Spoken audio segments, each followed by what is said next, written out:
Okay, there we go. I think we're live now. Holy cow, that was a rough start there. Howdy, everybody. I had the wrong scene up in my OBS software. You should have been seeing my opening scene with the timer, and, well, we blew that. So, but let me just recognize everybody who's here. Let's start with this guy standing beside me here. This gentleman here is Mr. Drew Boyd. Some of you might recognize that name from my online marketing course for luthiers. Drew's the one that put that together. He's the marketing guru here. But he's in the shop building a guitar with me this week. And we're going to go over some pore filling. What do you think? Yeah, for sure. This is not an unfamiliar process to me, but in terms of how you do it on a classical and what are some of the issues, I'm really looking forward to it. It's good to be back in the shop. Yep, and I get a lot of questions all the time about, hey, how do you do the pore fill? And so today, you're lucky, I'm going to teach you two pore filling methods. One is the shellac and sawdust method, which I really love, and the epoxy pore filling method.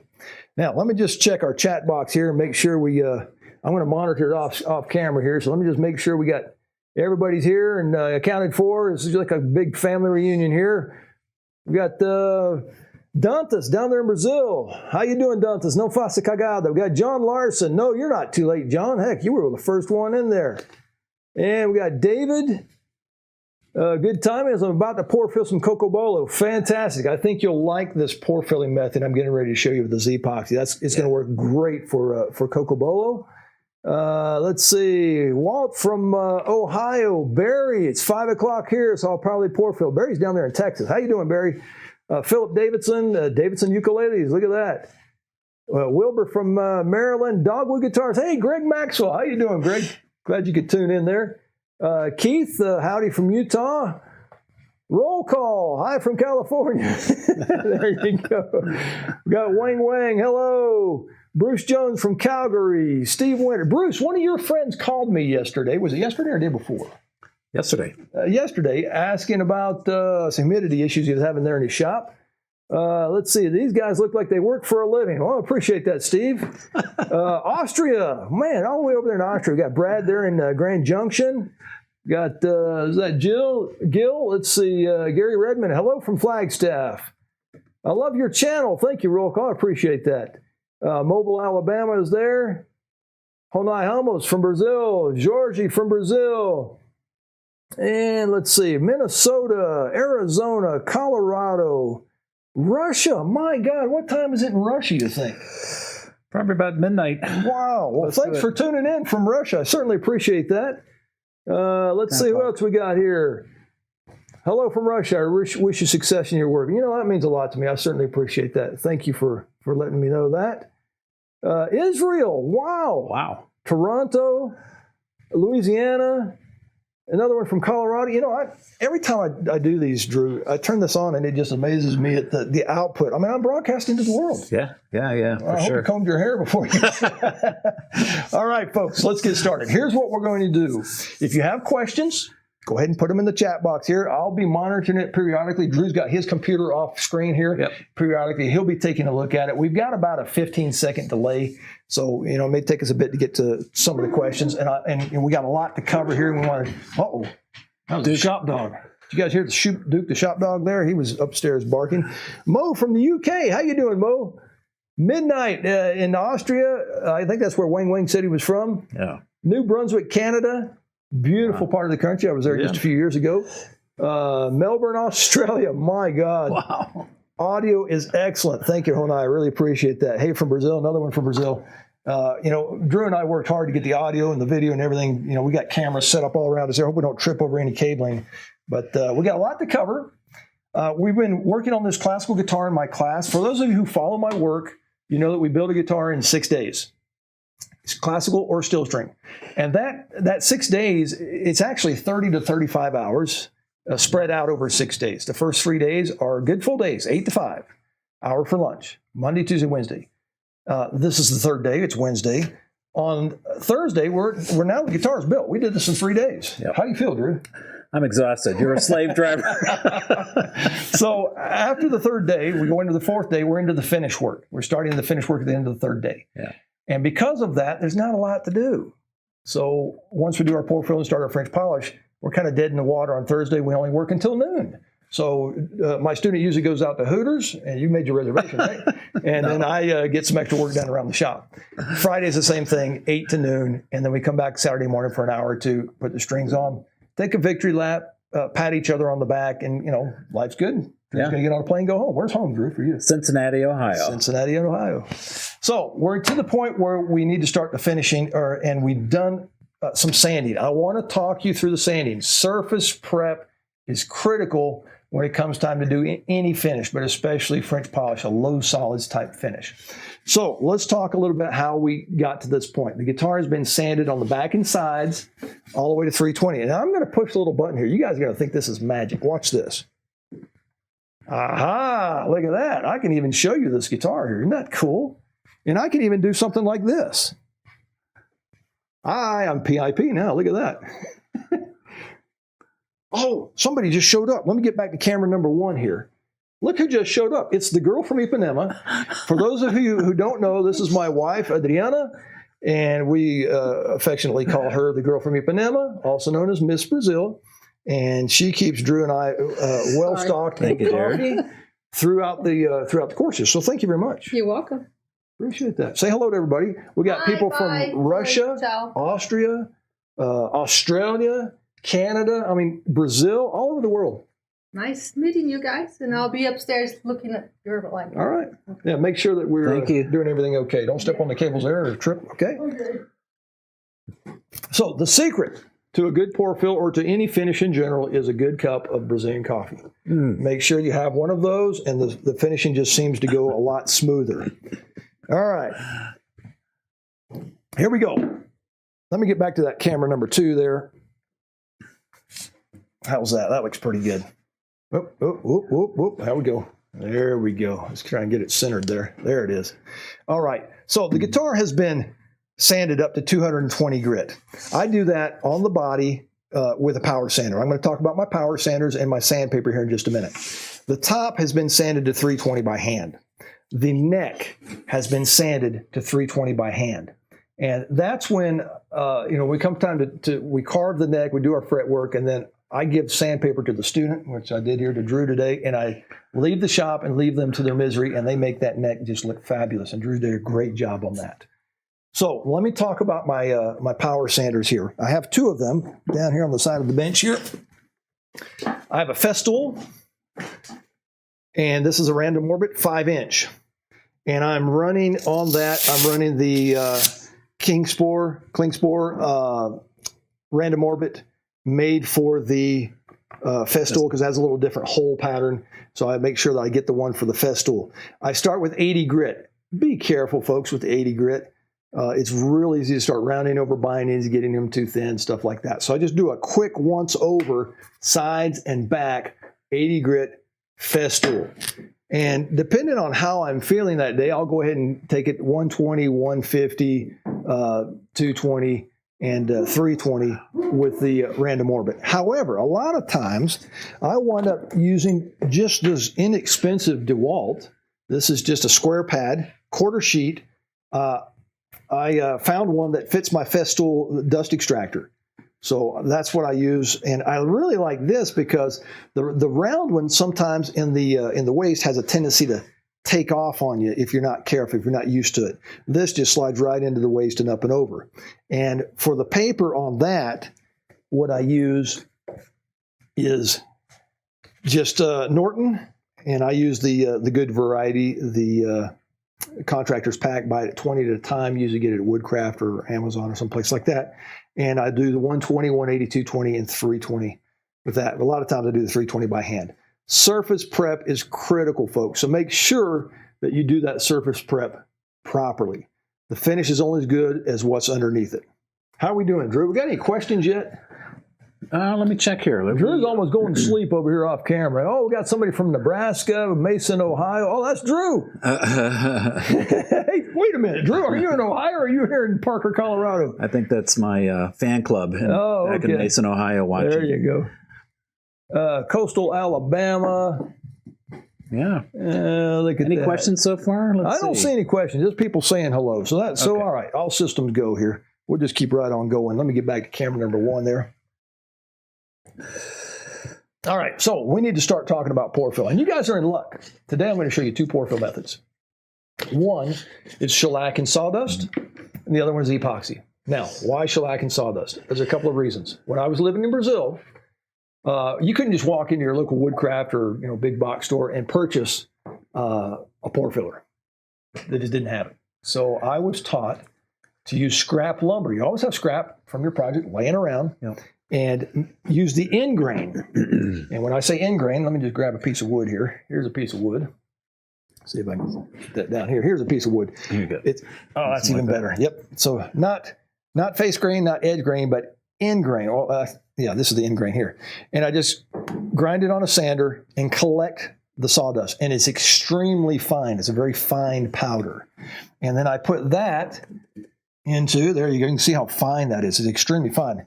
Now, you guys want to see something cool, watch this. Ooh, zoom capability on the camera. Isn't that cool? Mm-hmm. All right, so it's a very, very fine powder.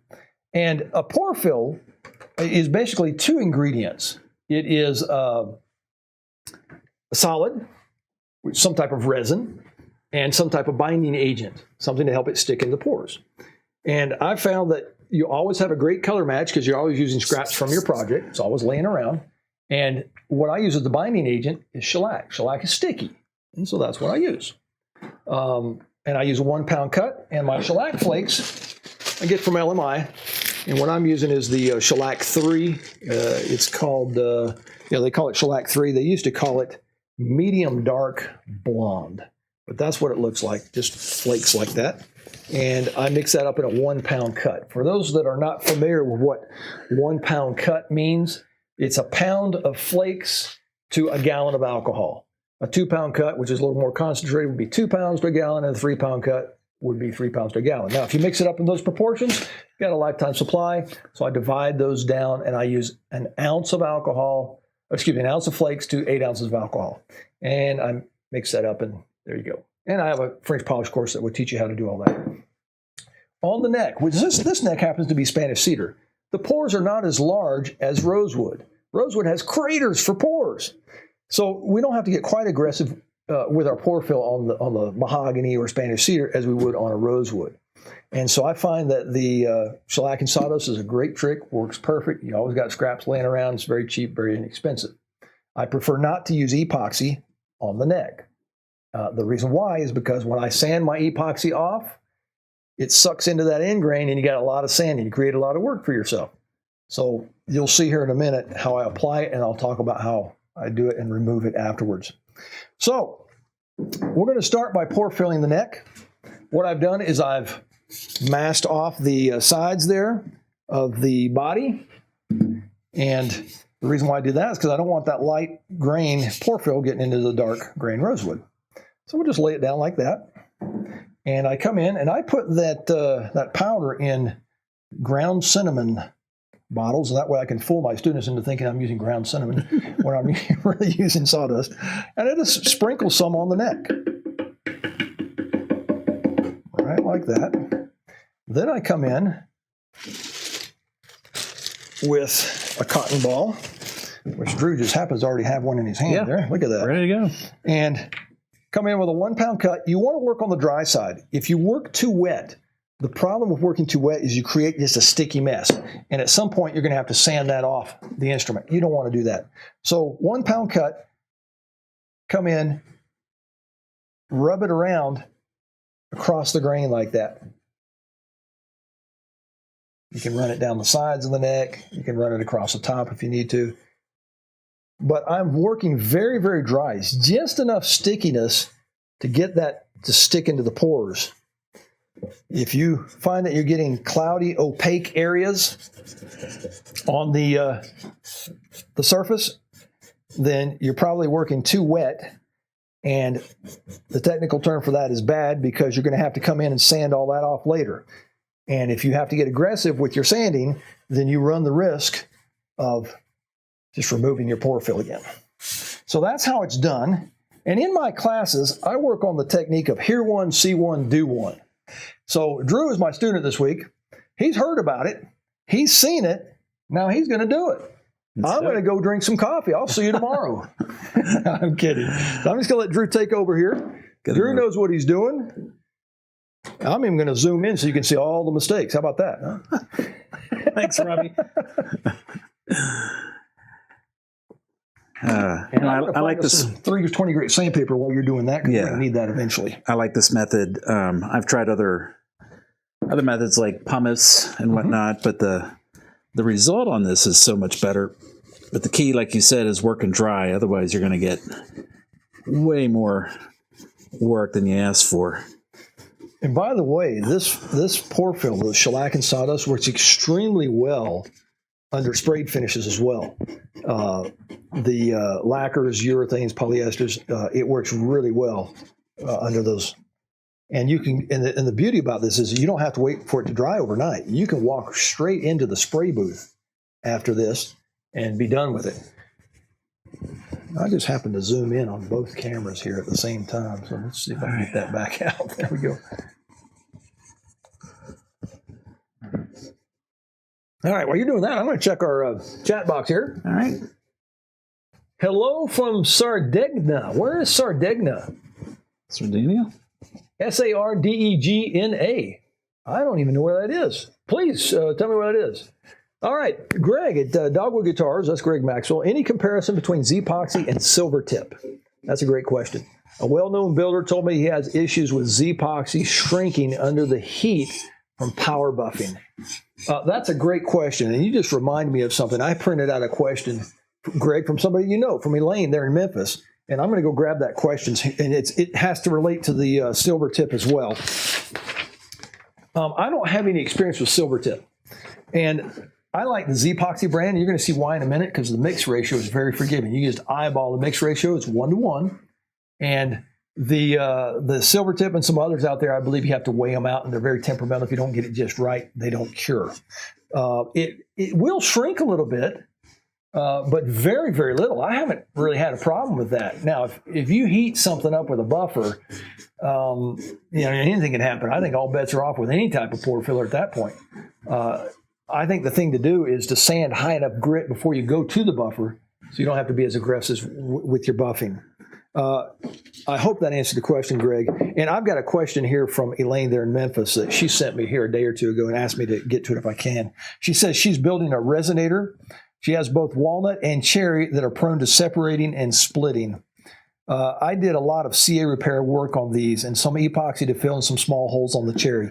If epoxy put on the unthickness wood and then sanded off, except what is in the cracks and crevices, works to stop what I saw. I'm very excited. So that's her question. Can you use epoxy for unstable wood?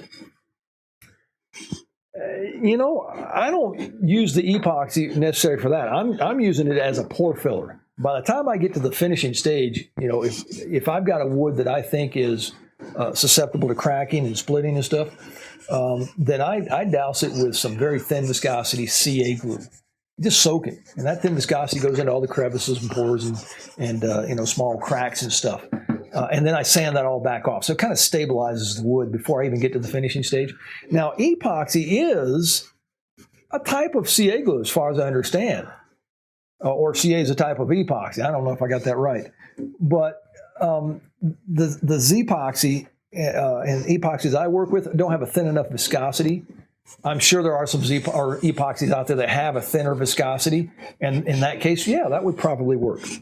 She has another question. Two for the price of one. You see that, Drew? Yeah, look at that. Right. Look at that. Why don't you have to worry about the epoxy as a pore filler creating a stiffer body and creating harder surfaces, albeit on the outside? Well, I don't think that would necessarily be a problem if it creates a stiffer surface on back and sides. Obviously, you wouldn't want to do that on the top, unless that's what you're going for. Also, my Zpoxy or the epoxy pore fill, I sand it all off, only leave it in the pores. I get all the residual off, so it's basically nothing on there, just in the pores. So I hope that answers the question. Let's see here. Roll call. Is this safe, or should I wait to get the silicone mat from StuMac? And a process should I take doesn't ruin the guitar? I assume you're talking about spraying epoxy on the instrument. I've never had a problem with it. damaging anything. And oh, you're talking about safe and silicone mat. You know, I'm just using a piece of carpet here. I'm going to remove it from the carpet in a Put some minute. paper down. Yeah, you can either put paper down. I'm going to clamp it in my vise, and you'll see a very ingenious way of clamping your vise here in just a minute. Let's see. More questions here. I use this method for the neck and the rosewood. Yes, I assume that, Honai, you're talking about the shellac and sawdust. I have also used the shellac and sawdust on the neck, or excuse me, on the body, and it works fantastic. I used it in the sprayed finishes. You probably want to do several coats. And as I was talking here and yapping, Drew has done several coats. Right. Way to go, Drew. We just had a question about epoxy and Zpoxy and using it on the soundboard. Yes. And the reason is, no, you don't use it on the soundboard because that'll stiffen it up too much. But Robbie, I actually had a friend that did that once. on the soundboard? I made that mistake once, Okay, yeah. now, you don't want to do here's a little disclaimer. Here, I'll even come back on the main camera here. Using Zpoxy on the soundboard. Some people do it under a waterborne finish because it adds or it imparts some type of color to the top. Most of your waterborne finishes out there, although they're changing these days, you can get them with amber colors or tint them or something. But sometimes people put on a very thin layer. However, there's always a tonal issue you need to worry about, so be careful there. Let's go back to another question here. Works very well, Honai. Yeah, it does work very well. Sawdust method on mahogany, absolutely. In my steel string classes, I use shellac and sawdust on the neck. And my classical guitars, I use shellac and sawdust on the neck. They're Spanish cedar, and the steel strings are mahogany. So, yep, it works great. The pores are not near as big as rosewood. Adriana O'Brien. Look at that. She says Italia. Oh, I think she meant to say Italia. I think that's where that place is from. It's in Italy. Sardinia. Okay. Yeah. Hi, buddy. Gary from Germany. Hey, Gary, how you doing? Good to hear from you. Gary was in my shop a little while ago. And there's something that I can't understand in some foreign language there. From Franklin. Let's see. Philip, how do you feel about aqua coat after sealing? Aqua coat after sealing. Now, are you talking about sealing or are you talking about pore filling? Good question. Now, back to the shellac and sawdust method. I have shellac on there. Isn't that a type of sealer? So I guess we did seal the wood, didn't we? Mm-hmm. Okay. What I'm going to have Drew do here is I keep going through the chat group, or the chat box there. I'm going to have Drew come in, and the beauty of this method is, see, it dries immediately. So you can almost go right to the spray booth, but I like to knock it back because if you run your hand on there, you can feel some of the grain has been raised and stuff. So 320 grit paper, very light. Yeah. If you didn't get any cloudy, opaque areas, that's about all it takes. Just knock the grain back down there for us, please, Drew. Okay. Here we go. Snowy greetings from Montreal. Well, hello there from Montreal. Checking in from Southern Oregon. That's Jeff. Do you have a preference in sandpapers, aluminum oxide versus silicon carbide? I believe I'm using silicon carbide. I get it from Klingspor, and I use the Norton on the square pad, which I believe is also silicon carbide. You need to put a link on that. Yeah, he's the marketing guru. He's been telling me, hey, you need to do some affiliate links and stuff. And so at some point, I'm going to try and put some links to all of these products I'm talking about. You can click on to take you to the site, and you can do whatever you need to do there. Hopefully that'll help you so you don't have to hunt around and Google search for it. Would you use epoxy on the soundboard? No, that's the one we just answered, right? Wouldn't that affect the sound and compared to shellac? Yes, it would. It would, especially on a classical guitar. The question is about removing my neck. Well, that was Honai. Honai, I forgot your question. I can't scroll back up to get it here. What was that question about the neck? I can look here. Let's see. I don't remember what that was. Let's see. I can find it here. Okay, if you'll hunt for it, I'll keep on going. All right. There. Let's see. Roll call. Is this need advice, please? I want to use Zpoxy to fill grain on an ash body, but then I want to use 2K urethane, catalyzed polyurethane as a finish. Should I use something in between the Zpoxy and the 2K? That's a pretty good question. 2K urethane is a catalyzed finish. I've had it eat shellac. So you don't want to use shellac as your sealer. Okay? Most two-part urethanes, when you buy the product, they have their own sealer that comes with it. Some of your two-part urethanes, though, are self-sealing. So My advice is always do sample boards before you go to your project. If not, you're experimenting on your project. Always do sample boards. I could be off base here, but here's what I would do. I would go ahead and fill with the Zpoxy. I would sand it back to bare wood, only leaving the Zpoxy in the pores. Then I would hit it with a sealer. And most of your two-part urethanes have a sealer that go with them. Hit it with that, and then go to two-part urethane over that. And I think you'll be fine. Do some sample boards, though. You happen to find that question, or did it disappear? Let's see. I think the question was, I'm removing my neck on my acoustic guitar and was asking if I should steam it off or use the mats, so heat it off. Oh, okay. So, camera one. Oh, yeah. Okay, here we go. Camera one. Thank you. Steam it off or heat it off? Well, if it's a dovetail, then the traditional way of doing it is steaming it. Although a lot of guys these days are using that little needle that's just heat. I don't know if you've seen that. The Stumac has a version of that where you just insert it and there's not moisture or very little moisture. And some people are preferring that method. Greg Maxwell at Dogwood Guitars has used that method and sent me a video. That might get out into the world one of these days, and he'll show you how to do it. Let's see.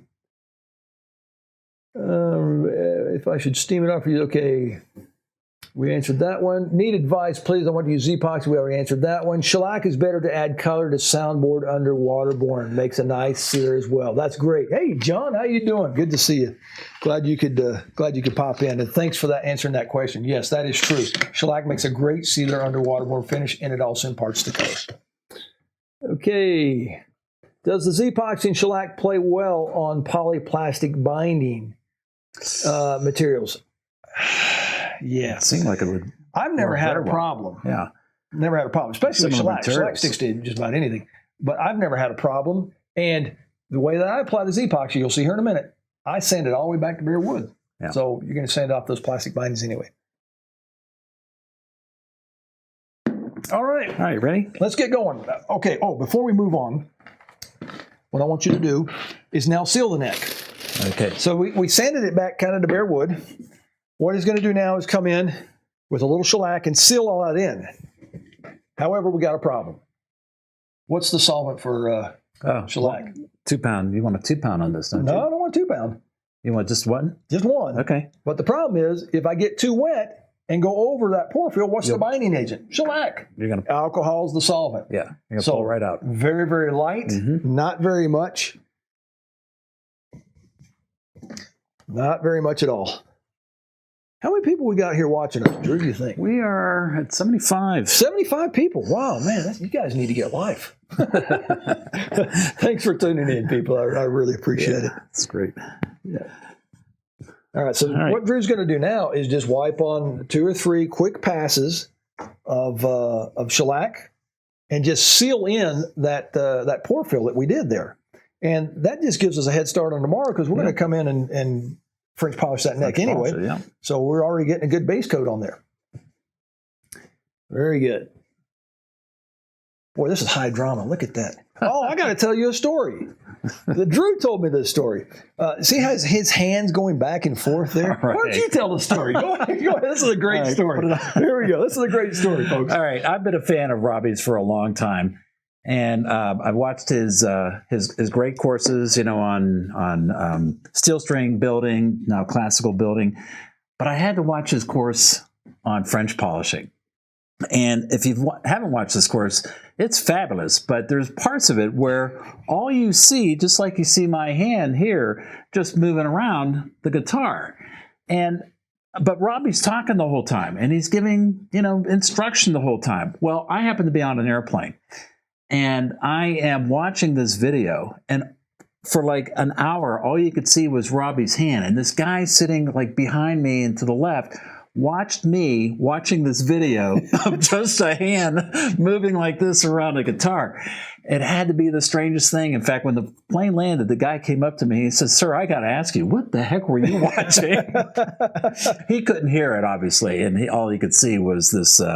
Was what I was saying was the hand moving. It's like watching a tennis match for an hour, huh? All right, Robert, have you tried a chance to reduce the viscosity of Epoxy or any other epoxy material?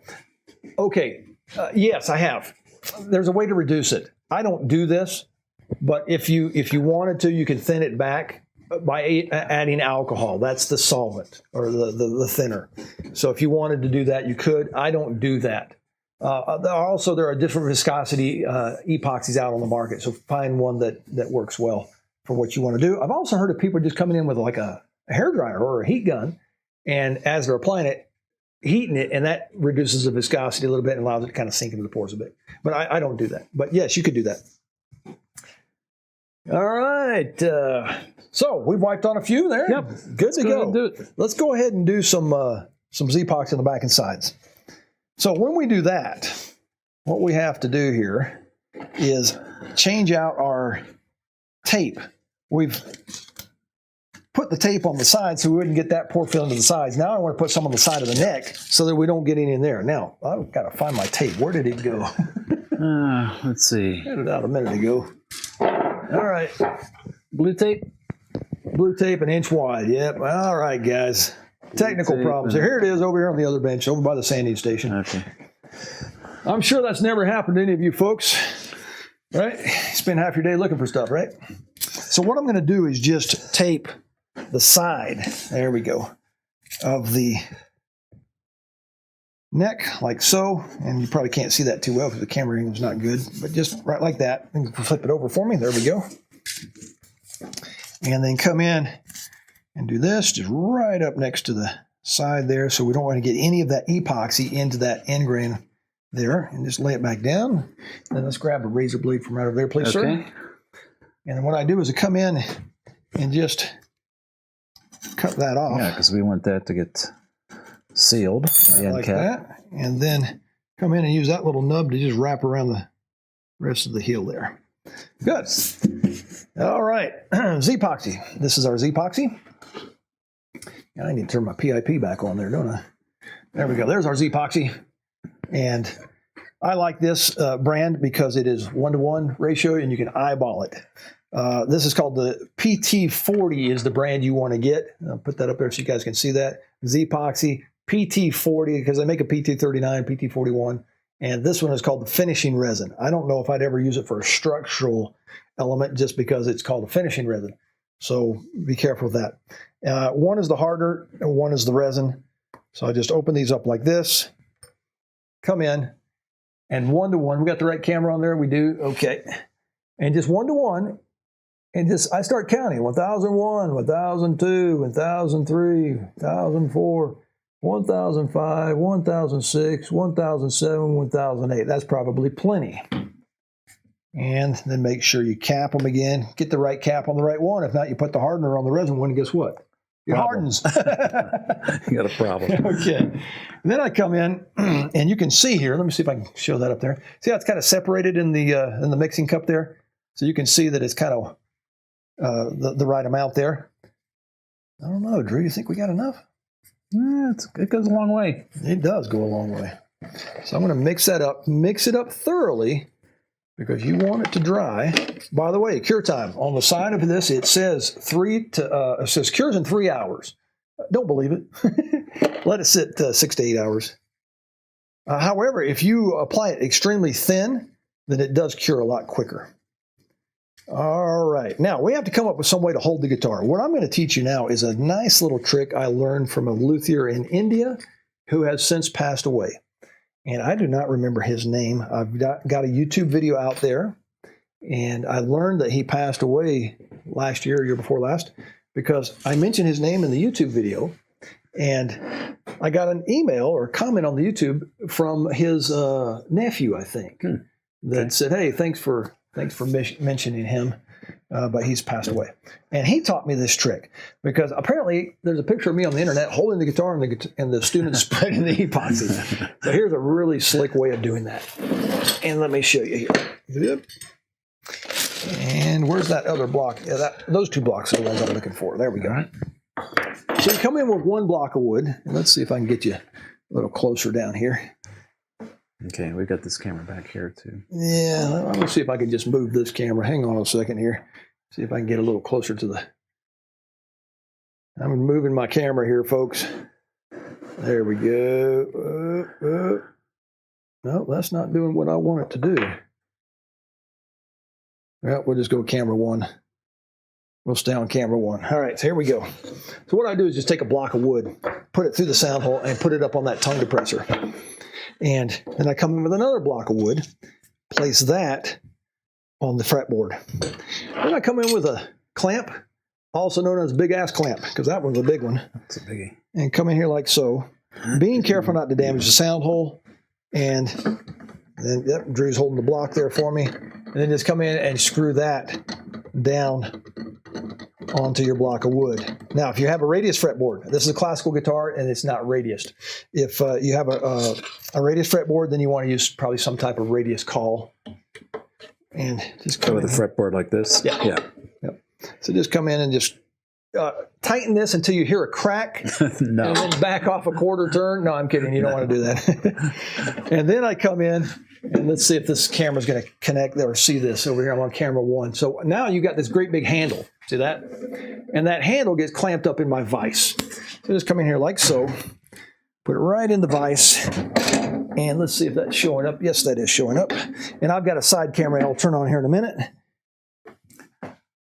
There we go. Clamp it up nice and tight so it's not going anywhere. There you go. Now let's get back to camera 2 and see if that will.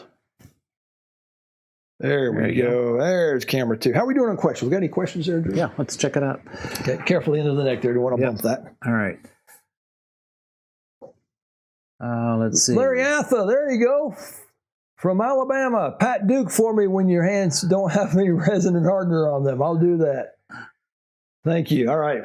Larry's from Alabama, and he's come and taken the class with us here before. And you notice I don't have the Duke cam set up today because we had enough cameras going already. But if Duke wanders down here, we'll put him on. We'll get him camera. on. All right. So what we're going to do, I'm going to put my gloves on here because if I don't use gloves, somebody is going to send me an email saying you should use gloves when you got epoxy. So I'm going to put some gloves on. And you want to spread this epoxy quickly because it starts to harden after about 10 or 15 minutes. In fact, I better get going here. So I've got this clamped up here. I'm going to turn on a side camera here in a minute, but right now I'm going to show you here.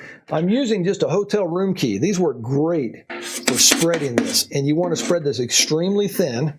Let's put on our PIP again there. So I start just by putting a little bit of this right on the back like that. And now I'm going to have to turn on camera number 3. Let's turn our light on here, get some light on the subject. And let's turn on camera number 3 so you can see the side of this, because I start on the side. There we go. That looks really good. I'm going to start right here. I'm going to load my card up with this stuff I just put on the back. Load it up, and instead of just starting right here and pulling forward, I'm not going to do that because I'll get a whole bunch in there. You don't want a lot of buildup in there. You create a lot of sanding for yourself. So also, you don't want to start down here because you'll roll it over onto the top. And we've already started by French polishing our top a little bit, so we don't want to get any epoxy on there. So I just grab a little bit like this, start here, and back into it. And notice I'm on the upper part of the side here. I'm not fully loaded starting down here. Back into it, and then go down, and then just pull it forward.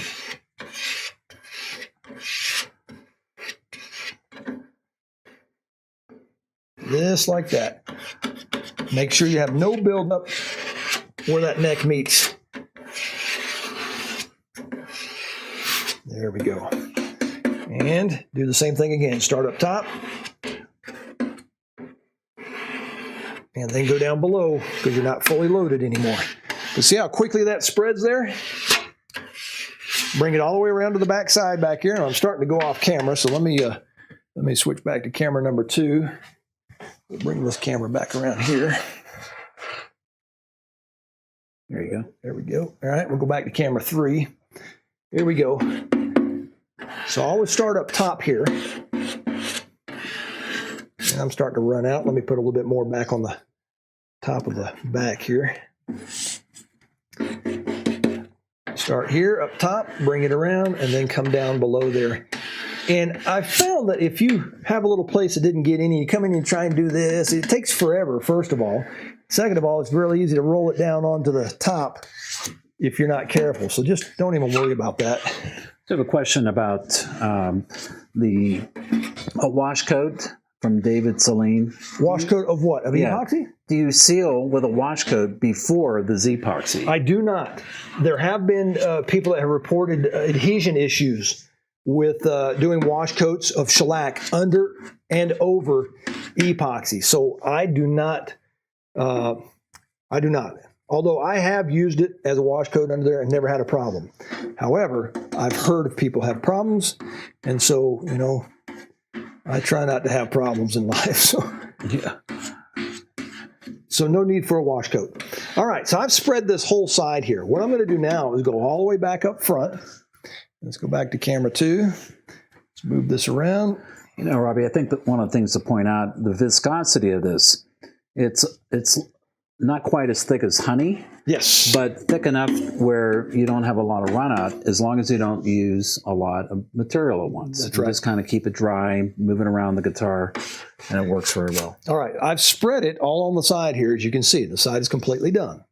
So what I'm going to do now is come in and stand up on that card. Really stand up on it, almost a 90-degree angle, and really spread it extremely thin. I don't want any runs, any drips, or any buildup, because if there's a lot of buildup, you got to sand all that off. And the technical term for that is bad. Why create work for yourself if you don't have to, right?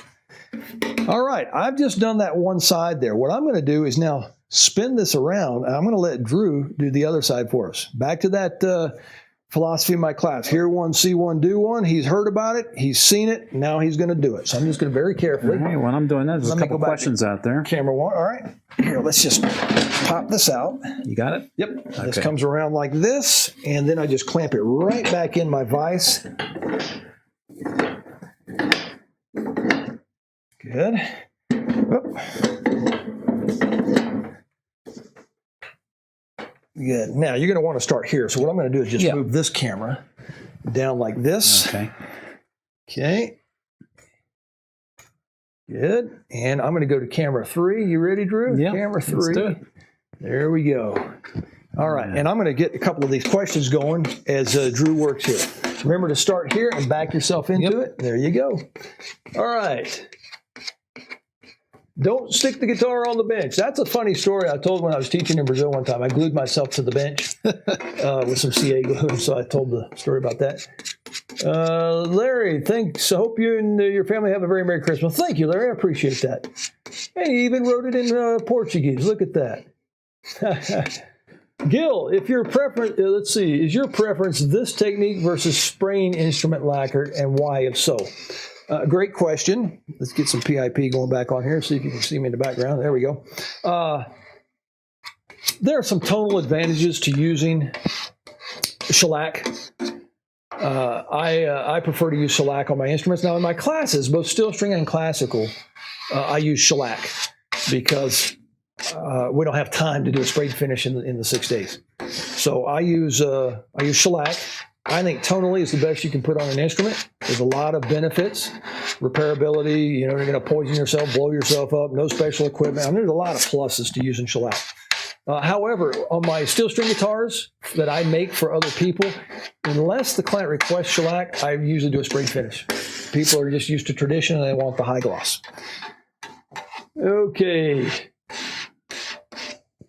Robert, have you had the opportunity to use Solarez grain filler and K2 or two-part poly as a final finish? I have not. A lot of my students have used Solarez, and a lot of people on my private chat group on Google talk about that. I've never tested it, and I don't have any experience with it. Do sample boards. Let's see. Dogwood guitars. Yes, no signal. Uh-oh, did we lose a signal? Uh-oh, we did. All right. No signal. Uh-oh. Bit the cables again. Let's just make sure we're still plugged in here. Yep, we're buffering. Uh-oh. Technical. There we go. See, it's back up now. Look at that. I think we're back. Back up. All right, I think we're back. Put on camera 1. Yeah, let's go back to camera 1.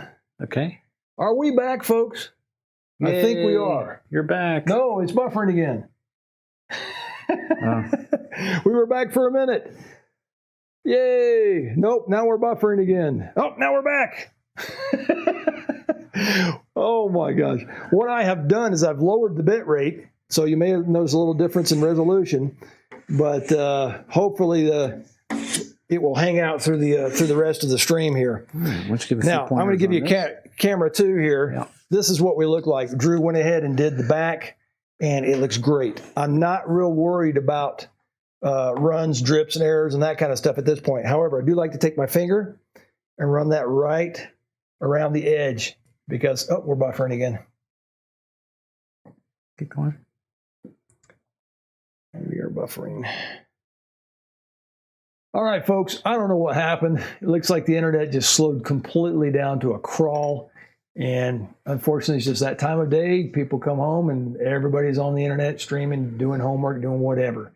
So we got as far as Drew has applied the pore fill, the Zpoxy to the back and sides. You saw how that was done. Let me explain where we're going from here. This is going to dry overnight. And then tomorrow, when Drew arrives, I'm going to have this guitar sanded. And when I say sanded, I mean scuff sanded. That's it. I'm going to use a power sander, 320 grit, and just lightly scuff it. And then tomorrow, about noon, before we quit, we're going to apply another coat of Zpoxy, just like we did now, making sure that it's no runs, no drips, any of that kind of stuff. Then when he comes back the following day, which will be Friday, I will have this guitar completely sanded back to bare wood. And the way I do that is with 320 and then finish it by hand. Power sand it and then finish it by hand. And then I start my French polish right over the top of that. So that's it. I hope that you were able to get enough of this. And I think we did. Before we started having buffering issues, we got enough of this figured out. So sorry for the technical issues. I hope you learned something here. Drew wanted me to remind you that we're going to try and put the links to all of the products that we used here. We'll try and get that in the show prep or the show notes. And then also, Drew is the marketing guru. And so we've been getting questions about people asking us to do a live stream and answer marketing questions. So we're planning on, what, not this Sunday, maybe the following Sunday? Mm-hmm. Yep. So I'm here right before Christmas. We'll try and get together, do a little Zoom call, and we'll answer your marketing questions. So thank you very much for tuning in. Over and out.